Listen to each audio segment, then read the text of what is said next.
Friends, कैसे हैं आप सब लोग। आई होप आप सब ठीक होंगे, खैरियत से होंगे। फ्रेंड्स, रंग गोरा करना अब बहुत ही आसान है। अगर आप अपनी रंगत को लेकर परेशान हैं तो अब परेशान होना छोड़ दें, क्योंकि ये बहुत ही आसान है और सस्ता है। इसके लिए जो चीज़ें आपको चाहिए वो आसानी से आप हासिल कर सकते हैं किसी भी स्टोर से, किसी भी करीबी मार्केट से। रोज़ वाटर, ग्लिसरीन, हल्दी और सबसे ज़रूरी एलोवेरा जेल।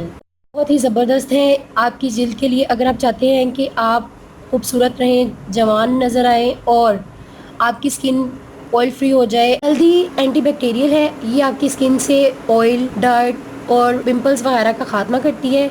और एलोवेरा जेल आपकी स्किन को टाइट बनाती है, स्किन को चमकदार बनाती है। ये बहुत ही ज़बरदस्त है आपकी स्किन के लिए। ग्लिसरीन भी आपकी स्किन के लिए बहुत ज़रूरी है, ये भी बहुत ज़बरदस्त है, ये भी आपकी स्किन टाइटनिंग के लिए बहुत ज़रूरी है। और रोज़ वाटर आपकी स्किन को वाइट और पिंकिश लुक देती है। उसके लिए आपने करना ये है कि आपने 1 चम्मच एलोवेरा जेल लेनी है, 1 चम्मच रोज़ वाटर,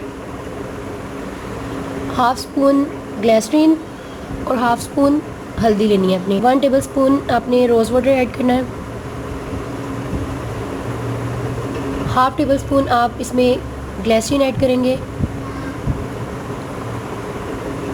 और हाफ टेबल स्पून आप इसमें हल्दी ऐड करेंगे। आपने इन चारों चीज़ों को अच्छी तरह से मिक्स कर लेना है। फ्रेंड्स, हमने इसका पेस्ट बना लिया है। ये पेस्ट आपने हफ्ते में 2 से 3 बार लगाना है। ये बहुत ही फ़ायदेमंद है आपकी स्किन के लिए। इससे आपकी स्किन को लग जाएंगे 4 चाँद और ये बहुत ही ज़बरदस्त रहेगा आपकी स्किन के लिए। इस पेस्ट के इस्तेमाल से आपको बाज़ारी क्रीमों की ज़रूरत नहीं पड़ेगी और ना ही फार्मूला मिक्स क्रीमों की ज़रूरत पड़ेगी। ये बहुत ही ज़बरदस्त है, हर्बल है। आज से ही ये पेस्ट लगाना शुरू कर दें, ये बहुत ही ज़बरदस्त पेस्ट है और इसके इस्तेमाल से आपको बहुत से फ़ायदे हासिल होने वाले हैं। तो फ्रेंड्स, अगर आपको मेरी ये वीडियो अच्छी लगी तो इसे लाइक करें, सब्सक्राइब करें और अगर आपको कोई भी प्रॉब्लम है हेल्थ से रिलेटेड या स्किन से रिलेटेड तो आप मुझे कमेंट कर सकते हैं। अल्लाह हाफ़िज़।